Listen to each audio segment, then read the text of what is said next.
tous, je vous souhaite la bienvenue sur ma chaîne Les Chroniques d'Anaïs. Avec l'approche des présidentielles et le premier tour le 23 avril, je me suis dit que je ferais une vidéo sur le revenu universel. Qu'est-ce qu'était ce revenu universel? D'où est-ce qu'il sortait? Est-ce qu'il avait une histoire? Est-ce qu'il y a déjà d'autres pays qui ont déjà mis en place ce type de projet? Et voici ce que j'ai découvert.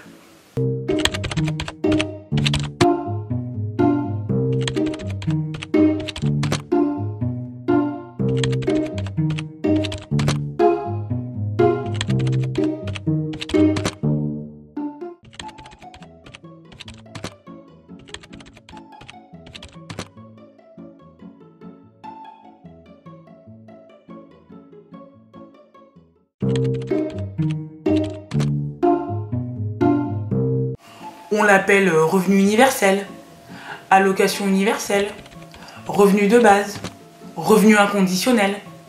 Tous ces noms qui veulent dire exactement la même chose. La définition en fait du revenu universel, même si le débat est compliqué, en soi elle est très simple.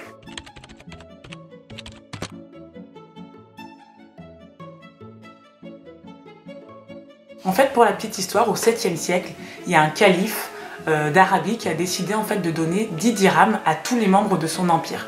Et à partir de ce moment-là, sans s'en rendre compte, il a en fait créé le premier revenu universel. Du moins, il a créé l'un des premiers exemples du revenu universel. C'est une philosophie qui a été reprise par le philosophe John Rawls, que je vous ai présenté tout à l'heure en début de vidéo. C'est un économiste et un philosophe américain qui plaide en fait pour l'égalité des chances. Parce que lui, il estime qu'il revient en fait à l'État de subvenir aux besoins de tous les individus.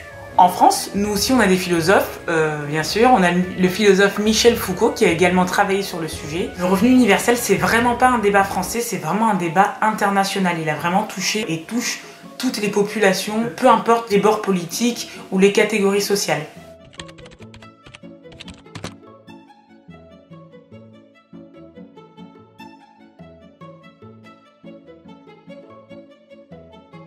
En fait, si cette idée elle est ancienne, le fait qu'elle refasse surface aujourd'hui, c'est à cause du fait qu'on se rend compte que l'État n'arrive plus à gérer le taux croissant de pauvreté.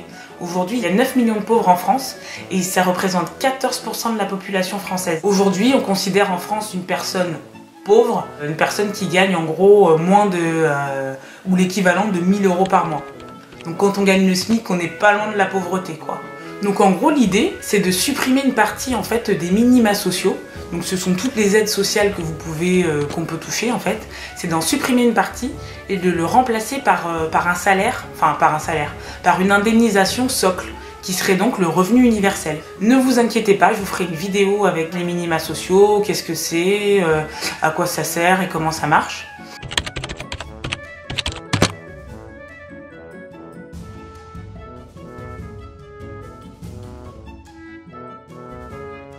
La logique de la protection sociale aujourd'hui, c'est vraiment une logique de solidarité et d'incitation au travail. C'est-à-dire que si vous êtes dans une situation précaire, l'État va vous donner de l'argent pour tenter de vous en sortir. Mais à côté de ça, on va quand même vous inciter au travail. Donc c'est vous donner un peu, mais pas trop, pour pas non plus se reposer sur ses lauriers. Ce qu'il faut aussi savoir, c'est que le nombre de bénéficiaires de ces minima sociaux s'est fortement accru à cause de la crise économique. Et ces minima sociaux, ils ont des montants spécifiques qui dépendent vraiment de chaque individu. Grosso modo, le montant mensuel d'une personne qui touche le RSA, avec les APL, c'est à peu près de 785 €. Et on reproche souvent à ce système d'être trop compliqué. On lui reproche également le fait que les allocations, par exemple RSA, ne sont pas perçues par toutes les personnes qui sont éligibles. C'est-à-dire qu'aujourd'hui, il y a des personnes qui sont éligibles au RSA, mais à cause d'une charge administrative trop importante, on considère qu'il y a 35% des personnes éligibles aux minima sociaux qui ne sont pas aujourd'hui en mesure de toucher ces aides.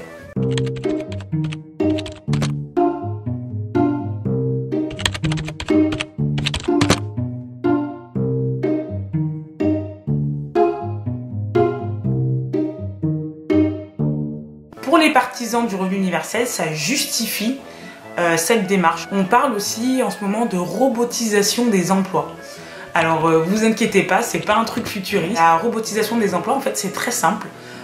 Pensez aux caisses de supermarché, pensez aux pharmacies, pensez aux péages d'autoroute qui aujourd'hui sont remplacés par des machines automatiques, donc des robots. Enfin, ces robots prennent en fait la place d'un individu.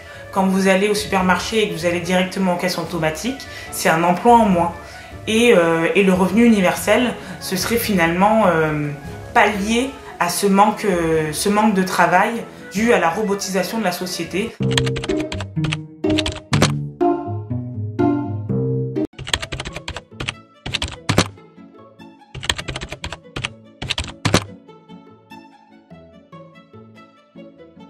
Finalement, comment est-ce qu'on finance ce projet? Depuis tout à l'heure on en parle, mais on ne sait pas comment on le finance.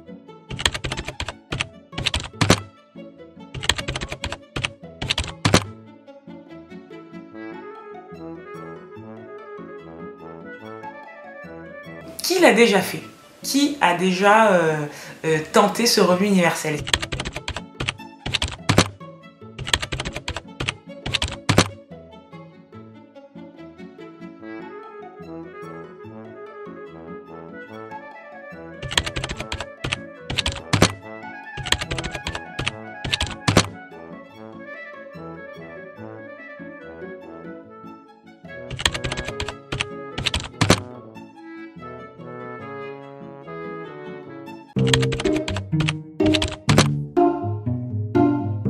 Certains réfractaires du revenu universel se demandent si finalement, est-ce que ça ne va pas inciter les entreprises à payer moins leurs employés. Et les premiers gagnants seraient bien sûr les jeunes qui ont entre 18 et 25 ans. L'autre catégorie de gagnants, ce serait toutes les personnes qui aujourd'hui ont droit à ces minima sociaux dont le RSA et qui finalement ne les touchent pas parce que c'est trop compliqué. La réforme elle serait également bénéfique aux familles qui ont des enfants parce qu'au final les enfants aussi toucheraient une allocation. Pour éviter de dégrader la situation actuelle des allocataires des minima sociaux, il ne faudrait vraiment pas que le revenu universel soit en dessous de 785 €, donc du RSA et des APL regroupés. Si vous êtes célibataire, sans enfant et sans emploi, le revenu universel ne changera pas grand chose à votre situation en fait.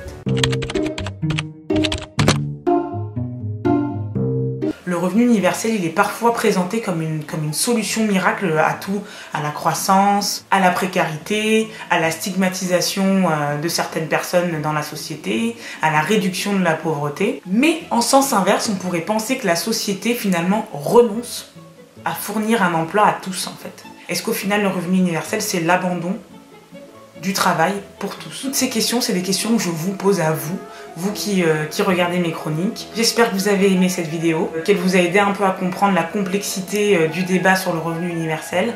N'hésitez pas à liker et à partager ma vidéo. Merci beaucoup et à bientôt!